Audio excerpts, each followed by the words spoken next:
আসসালামু আলাইকুম। ওয়ালাইকুম আসসালাম। একটা প্রশ্ন ছিল, নারীরা কি দুলাভাইয়ের সাথে দেখা করতে পারবে? দারুণ প্রশ্ন করেছেন। উত্তর হচ্ছে না, শুধু দুলাভাই নয়, আরও অনেকের সাথেই পারবে না। আর কোন কোন পুরুষের সাথে দেখা করতে পারবে না? নারীরা যেসব পুরুষের সঙ্গে দেখা সাক্ষাৎ করতে পারবেন না: ১. দুলাভাই, ২. ফুপা ও খালার স্বামী, ৩. ননদের ছেলে, ৪. চাচা শ্বশুর, মামা শ্বশুর, ৫. দেবর ও ভাসুর, স্বামীর যে কোনো সম্পর্কের ভাই, ৬.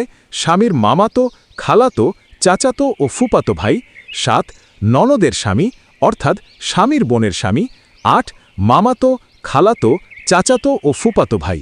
এমনকি পিতার ও আপন ভাইয়ের সাথেও দেখা করতে পারবে না যদি তারা একা এক জায়গায় অবস্থান করে। জানিয়ে দেওয়ার জন্য আপনাকে ধন্যবাদ।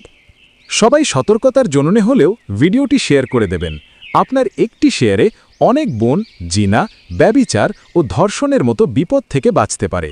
আল্লাহ সবাইকে বুঝার তৌফিক দেন। আমিন। আল্লাহ হাফেজ।